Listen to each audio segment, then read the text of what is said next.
Well, good morning, Campfire crew. This is Tony and Stella checking in from the truck.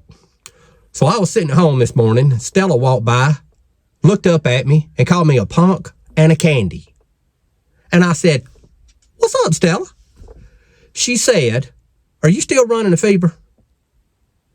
I said, "No."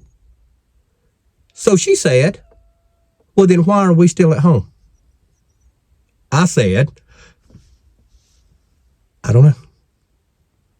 So let's go find Lowndes WMA. Okay, Campfire crew. Me and Stella have made it from the check-in station, and now we're back in here to the primitive camping area. I want to come check everything out and cook us some lunch while we're in here. So this was not the easiest place I ever saw to find. But it is what it is. The map shows that it's the next paved road up from the check-in station, and it was. It's just further than you think it would be by looking at a map. So the entrance of it has a metal gate, and this is for you guys. The entrance has a metal gate, and it has a sign up that says primitive camping. So let's get up in here, and I'm turning off of a paved road. Y'all can see the paved road. Let's get up in here and see what's in here.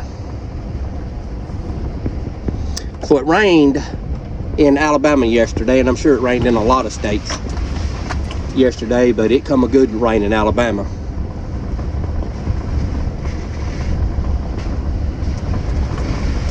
Does that make y'all dizzy with that phone bouncing? Okay. There's already some folks camping down in here. Can y'all see the campsite set up?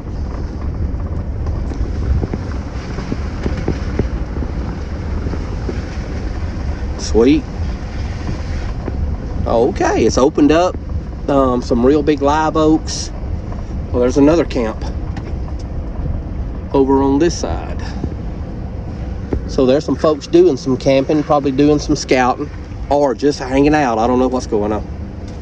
I'm gonna tend to my business and let them tend to theirs. All right, let's see if we can find us a place that's not occupied. Okay, so I see a couple of burn piles around, so I have to assume those were all campsites. So let's drive on around this road and see.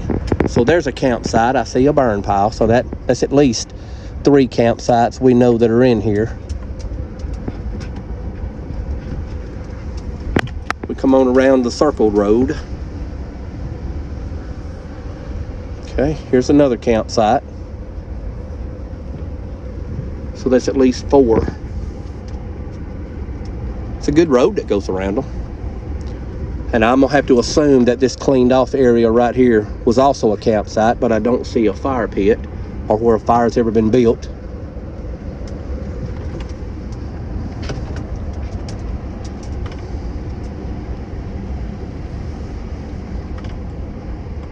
All right. Here's another campsite. So I see the fire pit right here. It's across from that area.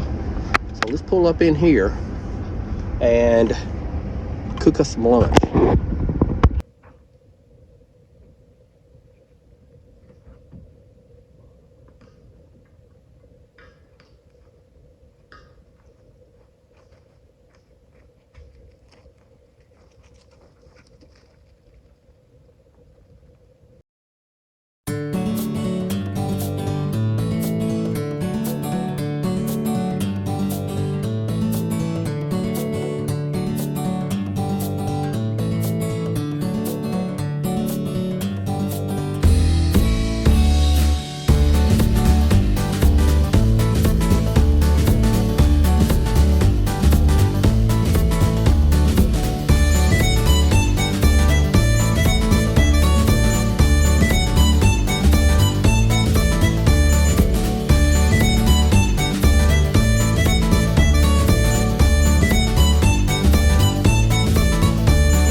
Okay, Campfire crew, we made it down in here on Lowndes management area, and let's cook some lunch. We drove all the way down here, drove an hour and a half just to eat lunch. Isn't that crazy? But I wanted to find a good place to camp, and it's beautiful down here.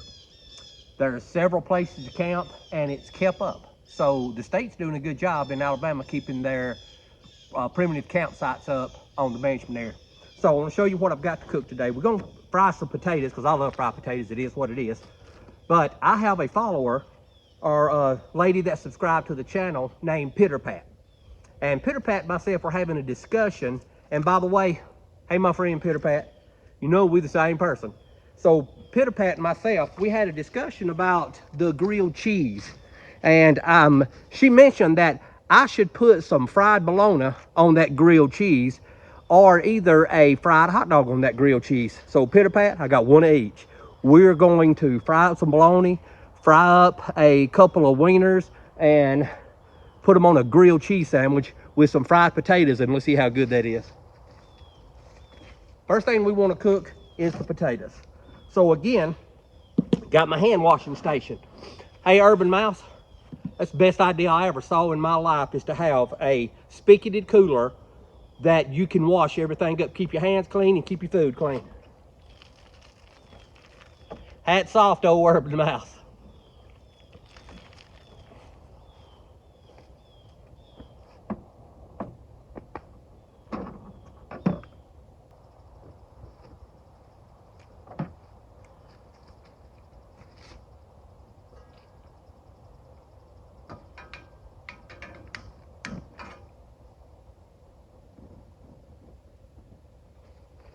Okay, so let me tell you something that I've learned so far about camping, because there's no sense in camping being hard or camping being miserable.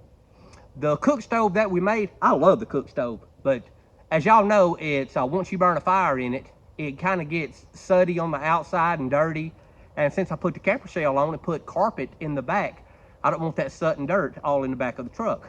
So I've got an old fish cooker that I had for years and years, which is nothing but a gas burner, and it is so clean and usable for something like this. I can sit it right on the back of the truck, and I have an instant fire by lighting the thing. So I have some potatoes cut up. We're gonna let our cast iron get hot. Love cooking on cast iron. Where's my chair at? Gotta have somewhere to sit when we eat.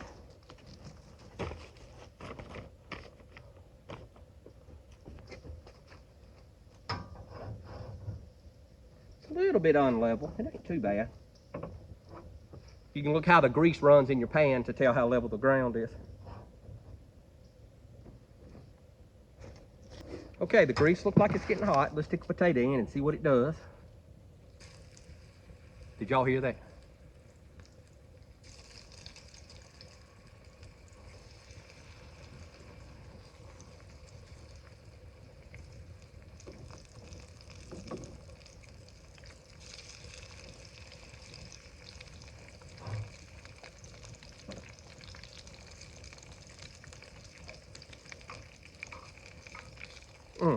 Need just a little bit more room.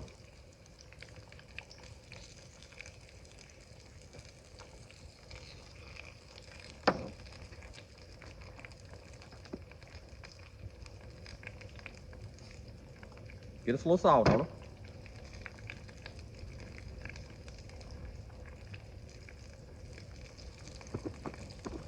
So let me tell you something crazy. Y'all see that every time I salt something, and I just thought about this, every time I salt something, I pour it in my hand instead of out of a shaker. And my mom, when I was a kid, she's done this my whole life, bless her heart, before she passed away. But she would, anytime we would go out to eat, she would take the shaker from whatever restaurant we were in and shake it in her hand, and then get salt out of her hand and sprinkle it on her food. And I asked her one day, when I finally realized what she was doing, I said, Mom, why are you doing that? And she said, because if you shake that salt out in your hand and that salt comes out, that means that they ain't been a little nasty kid somewhere to lick the top of that salt shaker. So from that day on, I've always shook salt or pepper at a restaurant. I shake it into my hand to make sure one of them little nasty kids ain't licked the top of that salt shaker. All right, let me get the camera closer. I want y'all to see these potatoes while they're cooking.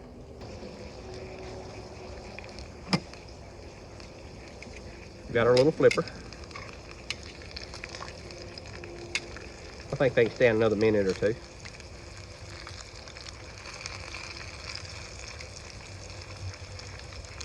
I tell you what, for somebody that's never done a lot of cooking in their life, besides like hot dogs and pizza and stuff like that, you get to feel, once you do this for a little while, you get to feel of how much heat that you need to be under the bottom side of that cast iron.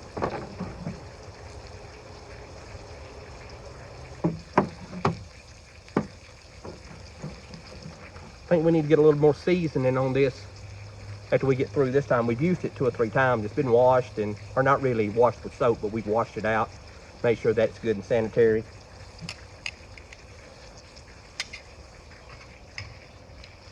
Oh yeah, that's got a little brown to it.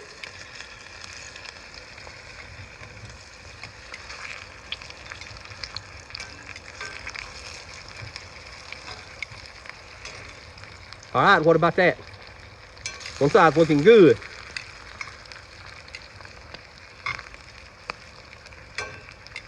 Get down there.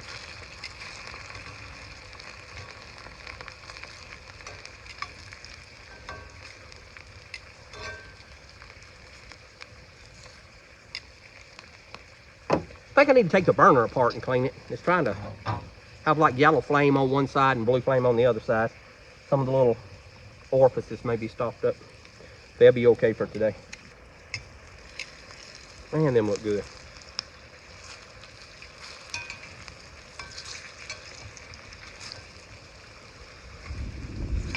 One side of this. Hey!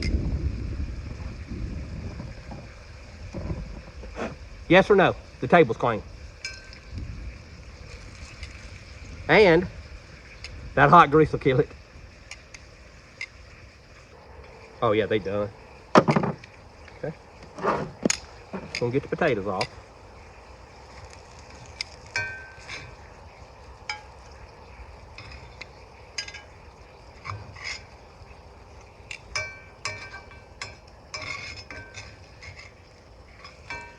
Don't make me chase you, potato.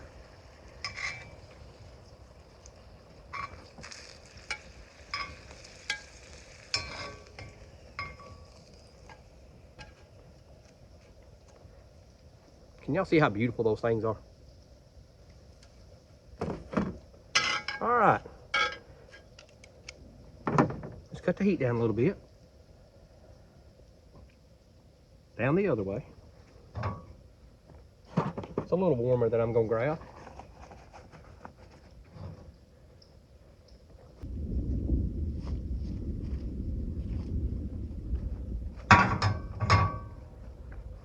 Okay.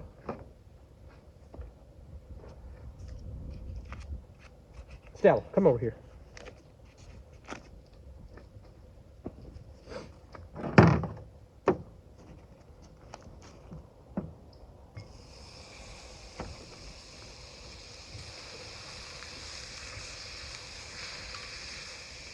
Cut that down a little bit more.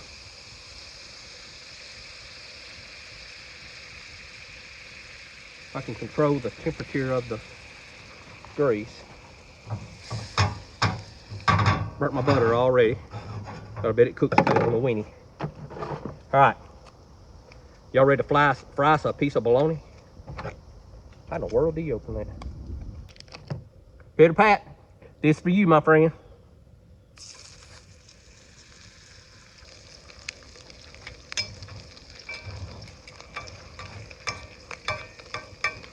Y'all understand, we're in the middle of nowhere. We are, I don't know what the closest town is to here, but I don't think there's one real close. And this is a ticket. Get you a table and get you one of these old fish cookers. They hook directly up to a small gas bottle, and get your barbecue grill and get your cast iron out. You can literally cook anything that you want to cook. So let me ask y'all a question. How do you like your bologna cooked? I'm not real big on raw bologna, but I love fried bologna. So, but I like my bologna to be cooked dark. Do y'all like it to have a little burn on it, or do you like it just lightly browned? To me, that's a good piece of bologna. We're gonna lay it to the side for now, and we're gonna cook a couple of them. Oh yeah, that's what I'm talking about right there. Do y'all see how dark that is? That's a good fried piece of bologna. I'm gonna do my weenies the same way.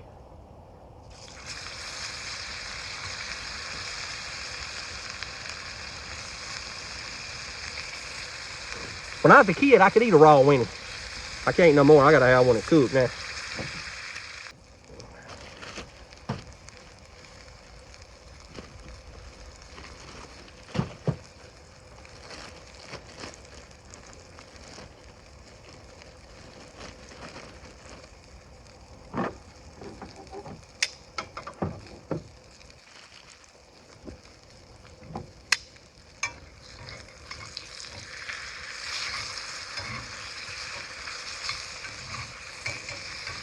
I hope y'all can see that.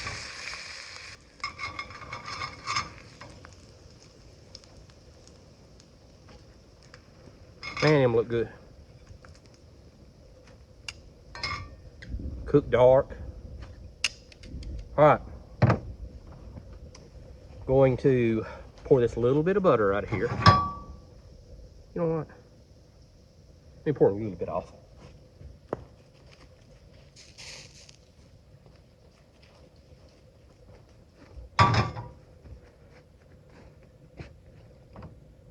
Okay, y'all ready to make a grilled cheese? Grilled cheese number one, Peter Pat. We're gonna put a piece of bologna on it.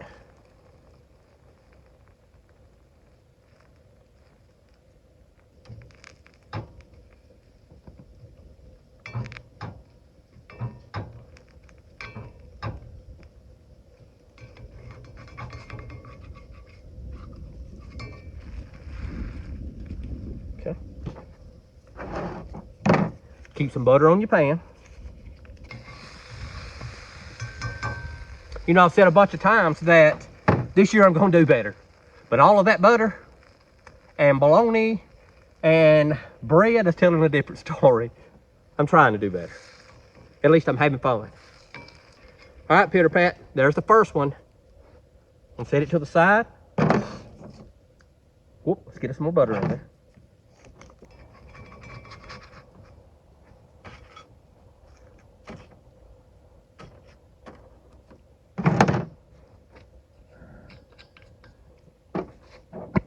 Okay. All right, we've already said the blessing, so we fixing to eat. Peter Pat, this for you, my friend. I appreciate the recipe.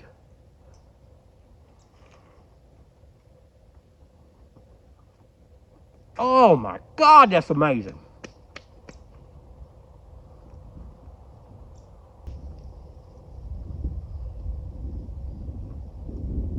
That's good. That's good stuff. Great environment. Love being down here. Love being out from the house.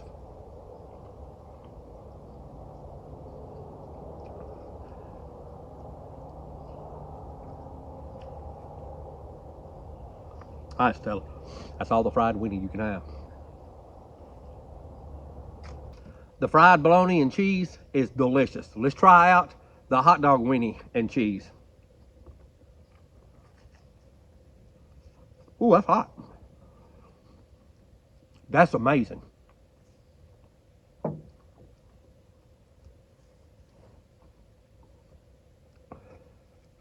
That'd make you strong built right there. Big bone, stocky, stout, heavy, and all them other words. Okay, Campfire crew, lunch was good. Special thanks to my friend Peter Pat for giving us a recipe to try the next time we go. So it took us an hour and a half, or almost an hour and a half, to get here. And for years and years, there is no way in the world I would have got up and drove an hour and a half just to go cook lunch somewhere's in the middle of nowhere. But if I was at home, I'd be working. I'd find stuff around the house to do, because there's always something to do, but you got time to do that kind of stuff in. Go have some fun. Listen, life's an adventure. Don't get caught sitting at home.